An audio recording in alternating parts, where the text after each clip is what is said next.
ভেতরের সাইড দিয়ে আসার জন্য প্রথমে বিমান বাহিনীর যেই দমকল বাহিনী তাদের সাপোর্ট নিতে হয়েছে, অর্থাৎ বিমান বাহিনীর নেতৃত্বে যে ইউনিটটি শাহজালাল বিমানবন্দরে কাজ করছে। পাপন আপনি শুনছেন যে ভেতরে যারা উদ্ধার অভিযানে আছেন বা আগুন নিবানোর কাজে আছেন তাদের তীব্র খাবার পানির সংকট, সেই পানির সংকটের কথা তারা বলছেন, মানুষের কাছে সাহায্য চাচ্ছেন যেন পানি আনা হয় তাদের বেশি বেশি করে। অনুরোধ করে বলছি আপনার পানি নিয়ে আসেন, পানি, খাবার পানি, 1 বোতল 2 বোতল 5 বোতল 10 বোতল যারা আছেন দয়া করে নিয়ে এসে দেন, তার পানি খেয়ে তারা সুস্থ থাকুক এবং ভালো কাজ করতে পারবে। আপনাদের অনুরোধ করে বলছি আপনারা এখানে দাঁড়ায় থেকে শুধু পাপন আপনি দেখছেন যে বহুতল ভবনের আগুন নিয়ন্ত্রণের জন্য যে ল্যাডার বলা হয়, সেই ল্যাডারের একটি ল্যাডার এসছে, সেই ল্যাডারটি এখন অর্থাৎ ছাদের উপরে যাওয়ার চেষ্টা করছে। আমরা দেখতে পাচ্ছি যে সে ছাদের উপর থেকে পানি দেওয়ার কোনো ব্যবস্থা করা যায় কিনা সেটি এখন ধরা হচ্ছে। এখন থেকে যখন প্রায় ঘণ্টাখানেক আগের যেই আগুনের সূত্রপাত হয়েছিল, এখানকার যারা প্রত্যক্ষদর্শী কাছাকাছি ছিলেন তাদের কয়েকজনের সাথে আমরা কথা বলার চেষ্টা করেছি যে কুরিয়ার সেকশন অর্থাৎ বিমানবন্দরের 8 নম্বর গেট, যেখান দিয়ে প্রবাসী সহ বিভিন্ন যাদের মরদেহ আসে সেই মরদেহ রিসিভ করতে হয়, যে 8 নম্বর গেট। সাধারণ মানুষ সেই 8 নম্বর গেটটিকে একটু ভালোভাবে চেনে এই কারণে যে 8 নম্বর গেট দিয়ে বিমানবন্দরে সমস্ত যানবাহনের প্রবেশ করার অন্যতম পথ এবং এটি দিয়ে বাইরের যানবাহনগুলো প্রবেশ করে। আগুন যখন তীব্রতা বেড়ে যাচ্ছিল, ফায়ার সার্ভিসের যেই ইউনিটগুলো আশপাশ থেকে আসার চেষ্টা করে আটকা পড়েছে, তখন বিমান বাহিনীর কুর্মিটোলা ঘাঁটি থেকে বিমান বাহিনীর কয়েকটি ফায়ার ইউনিট এসে তারা রানওয়ের ভেতর থেকে এসে তারা এই উদ্ধার কাজে অংশ নিয়েছে, আগুন নিবানোর কাজে অংশ নিয়েছে। তাছাড়া বিমান বাহিনী, সেনাবাহিনী আপনার পুরো শাহজালাল বিমানবন্দরের আশপাশের সমস্ত প্রবেশপথ সেনাবাহিনীর নিয়ন্ত্রণে আমরা দেখতে পাচ্ছি। তারা বাইরের আইন শৃঙ্খলা নিয়ন্ত্রণ করছে এবং বিশেষ করে উৎসুক জনতা কোনোভাবেই যেন আশপাশে আসতে না পারে তারা সেই আহ্বান জানাচ্ছেন এবং সবাইকে দূরে থাকার চেষ্টা করছেন। পুলিশ বাহিনীর সদস্যরা কাজ শুরু করেছেন এবং আমরা ফায়ার সার্ভিসের যে কর্মীরা ভেতরে ঢুকেছেন, কাজ করছেন। আনসার বাহিনীর যে সদস্যরা প্রথম যেই ছুটে এসছেন আনসার বাহিনীর সদস্যরা, তারা হ্যান্ড মাইকে বারবার আহ্বান জানাচ্ছেন যে ভেতরে যারা কাজ করছেন বা ভেতরে অবস্থান করছেন তাদের তীব্র খাবার পানির সংকট দেখা দিয়েছে, আপনারা বাইরে থেকে যে যা পারেন খাবার পানি দেন। আপনি কিছুক্ষণ আগে দেখছিলেন তারা হ্যান্ড মাইকে বারবার আহ্বান করছিল। এমনকি আমরা আগুনে যে তীব্রতা পাপন দেখতে পাচ্ছি, সেই আগুনের তীব্রতা এতটাই ভয়াবহ মনে হচ্ছে যে যেই ফায়ার সার্ভিসের ইউনিটগুলো এসছে 16টা 18টা 20টা, আমি সংখ্যা গুনতে পারিনি, আরও ইউনিট আসছে। ঢাকার চারপাশে যে ইউনিটগুলো হচ্ছে সেগুলোকে খবর দেওয়া হয়েছে। কারণ আপনি জানেন এখনও বিমানবন্দরের মূল যেই জাহাজ ওঠানামা, বিমান ওঠানামার যে টার্মিনাল, সেই টার্মিনালে এখনও ক্ষতিগ্রস্ত হয়নি বা সেই টার্মিনাল এখনও হুমকির মুখে পড়েনি। তবে আমরা কর্তৃপক্ষ যদিও বলছে না, কিন্তু বিমান চলাচলে অনেকটা বিঘ্নিত হচ্ছে। আমরা বড় কোনো উড়োজাহাজকে এই মুহূর্তে দেখছি না ল্যান্ডিং করতে, অর্থাৎ তারা যে ল্যান্ডিং জোনের খুব কাছে আগুন জ্বলছে, সেই আগুনের কারণে বিমান ওঠানামা আমরা আপাতত দেখছি না। হয়তো সতর্কতার কারণেই আপাতত তারা এই করছেন। এখন সেই আগুনের ধোঁয়ার কুণ্ডলী আপনি দেখতে পাচ্ছেন, এই ধোঁয়ার কুণ্ডলী পুরো এয়ারপোর্টের আকাশ, অর্থাৎ এই আগুনের কালো ধোঁয়া পুরো এয়ারপোর্টকে ছেয়ে গিয়েছে, যেখানে মূল টার্মিনাল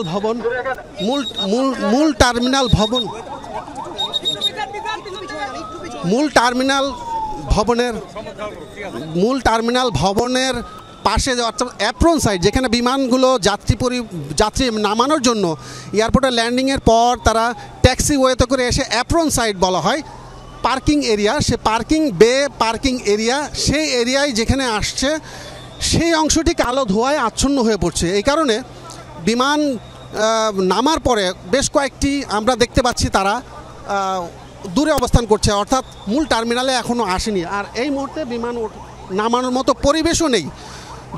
ঝুঁকিমুক্ত হয়ে বিমান ল্যান্ডিংয়ের যে পরিবেশ, সেই পরিবেশটি আমরা নিশ্চয়ই সেখানে ব্যাঘাত ঘটছে। এমনকি আমরা যে আগুনের সূত্রপাত আপনাকে শুরুতেই বলছিলাম পাপন, যে এই যে কুরিয়ার সেকশন অর্থাৎ একেবারে দক্ষিণ পাশ, এই উত্তর পাশে উত্তর পাশে যে 8 নম্বর গেটে, 8 নম্বর গেটের পাশেই আপনি এই কুরিয়ার সেকশনটা থাকে। আজকে শুক্র শনিবারে তাদের কার্যক্রম সীমিত থাকে, অর্থাৎ জরুরি ভিত্তিতে যদি কোনো মালামাল আসে, কোনো গ্রাহক যদি বলেন যে আমার আজকে মালামাল এসছে, এটা আজকেই দরকার, তাদের জন্য শুধুমাত্র এই শুক্র এবং শনিবার দিন বিশেষ ব্যবস্থাপনায় চালু রাখা হয়।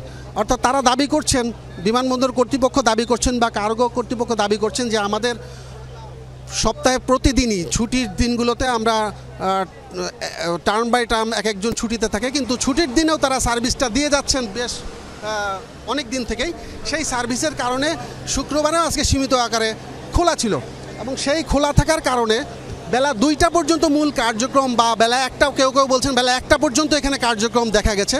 সেই 1টার পরে অর্থাৎ 2টা পর্যন্ত তখনও আগুনের ধোঁয়া খুব একটা দেখা যায়। বেলা 2টার পরপরই তারা এই কার্গো সেকশনের বাইরের সাইড, অর্থাৎ কুরিয়ারের বাইরের যে কিছু কুরিয়ারের খাঁচা বলা হয়, বিভিন্ন কোম্পানির নামে বরাদ্দকৃত খাঁচা বলা হয়, সে খাঁচারই কোনো একটা অংশ থেকে সেখান থেকে প্রথমে আগুন ছোট্ট আকারে ধোঁয়া দেখতে পান, এবং সেই ধোঁয়া শুরুর দিকে খুব কমই ছিল। সেই ধোঁয়া প্রত্যক্ষদর্শী যারা বলছেন যে সেই ধোঁয়াটি যদি তাৎক্ষণিকভাবে ভেতরে ঢোকার সুযোগ থাকতো, বাইরের লোকজনের ভেতরে ঢোকার সুযোগ থাকতো, তাইলে তো কাছাকাছি যারা এসছেন তারাই করেন। কিন্তু বিমানবন্দরের ভেতরে যে আগুন নেভানোর যে সরঞ্জাম, আগুন নেভানোর যে ব্যবস্থাপনা, সেটি থাকে শুধুমাত্র বিমানবন্দরের জরুরি ইমার্জেন্সি ল্যান্ডিংয়ের সঙ্গে স্ট্যান্ড বাই থাকতে হয়, সেই ব্যবস্থাটাই ছিল। পরে যখন আস্তে আস্তে আগুনের কুণ্ডলী যখন বেশি হয়, তখন আস্তে আস্তে সবার টনক নড়ে, সবার প্রয়োজনীয়তা অনুভব হয়, তখন আশপাশ থেকে বিমান বাহিনীর কুর্মিটোলা বিমান বাহিনীর তাদেরকে সহযোগিতা চান, অর্থাৎ বিমান বাহিনীর যারা শাহজালাল বিমানবন্দরে বিমান বাহিনীর যেই কর্মকর্তারা আছেন, নির্বাহী পরিচালক আছেন, তারা সহ অন্যরা, তারাই আগুনের ভয়াবহতা দেখে তারাই বিমান বাহিনীকে মেসেজ পাঠিয়েছেন। বিমান বাহিনী প্রথমেই সাড়া দিয়েছে, তারা ভেতর থেকে এসে আগুন নেভানোর চেষ্টা করছে। তাদের সেই তাৎক্ষণিক আগুন নেভানোর চেষ্টার পাশাপাশি বাইরের থেকে যে ফায়ার সার্ভিসের 18 থেকে 20টি ইউনিট এসছে, সেই ইউনিটগুলো আস্তে আস্তে আমরা দেখেছি যে অনেক সময় লেগে। আপনি জানেন যে প্রথমেই যখন আগুন লেগেছে তখন বেশ কয়েকটি ফায়ার ব্রিগেডের ইউনিট যেন দ্রুত এয়ারপোর্টে ঢুকতে পারে, এই জন্য যান চলাচল অনেকটা সীমিত করে দেওয়া হয়েছিল। যান চলাচল অনেকটা সীমিত হয়ে গেছে বাস্তবতার কারণে। সেই সমস্ত কারণে ফায়ার সার্ভিসের গাড়িগুলো ঠিকমতো ঢুকতে পারছিল না। সে প্রাথমিক কাজে বিমান বাহিনীর পক্ষ থেকে কয়েকটি ইউনিট, কয়েকটি দল যারা আগুনের তাৎক্ষণিক বিশেষজ্ঞ থাকেন, তারাও এসছেন, তারা আপনার চেষ্টা করছেন। এমনকি আমরা দেখেছি এইখানে আনসার সদস্য, পুলিশ বাহিনী, এপিবিএনের সদস্য যারা উপস্থিত ছিলেন, তারাও তাৎক্ষণিকভাবে ছোটাছুটি করে নিজেরা আশপাশ থেকে বালু বা বিভিন্ন বালুর ব্যাগ ট্যাগ দিয়ে তারা নেভানোর চেষ্টা করেছেন। কিন্তু আসলে আগুনের ভয়াবহতা কুরিয়ার সেকশনের ওখানে এতটাই বেশি ছিল, অল্পতে সেটা হচ্ছিল না। এখন ফায়ার সার্ভিসের আমরা দেখেছি যে ইউনিটগুলো সাধারণত 8 নম্বর গেট দিয়ে ঢুকেছেন, সেই ফায়ার সার্ভিসগুলো ঢোকার পরে তারা ভেতর থেকে চেষ্টা করছেন, এবং একটি ল্যাডার এখন এখানে যুক্ত হয়েছে, যে ল্যাডারটি দিয়ে উঁচু ভবন থেকে পানি ছিটানো হচ্ছে, কিন্তু এটা আসলে পর্যাপ্ত মনে হচ্ছে না। আগুনের তীব্রতা দেখে যেটা আমার কাছে মনে হচ্ছে যে এরকম ল্যাডার অন্তত আরও কয়েকটি দিয়ে যদি অজস্র পানি ফেলা যায়, তাহলে হয়তো আগুনটি নিয়ন্ত্রণে থাকবে। যেটা বলা হয় যে আগুন নিয়ন্ত্রণে বলতে যে আগুনটি অন্য কোথাও ছড়িয়ে না পড়ে, এই ব্যাখ্যাটাই দেওয়া হয় যে আগুন নিয়ন্ত্রণের কথাটা আসলে ফায়ার সার্ভিসের লোকজন আগুন নিয়ন্ত্রণ যখন বলেন, নিয়ন্ত্রণ মানে হচ্ছে আগুন নিভে যাওয়া নয়, নিয়ন্ত্রণ মানে হচ্ছে তারা এই আগুন যেন আর অন্য কোথাও ছড়িয়ে না পড়ে। অর্থাৎ কার্গো ভিলেজের যে অংশটিতে আগুন লেগেছে, সেই অংশটিতেই তারা সীমাবদ্ধ রাখার চেষ্টা করছেন। এখন পর্যন্ত তা চারিদিক থেকে যেভাবে দমকল বাহিনী আগুনটিকে ঘিরে রেখে পানি ছুঁড়ে মারছেন, তাতে মনে হচ্ছে যে আগুনটি হয়তো অন্য কোথাও ছড়িয়ে পড়ার আশঙ্কা আপাতত দেখা যাচ্ছে না।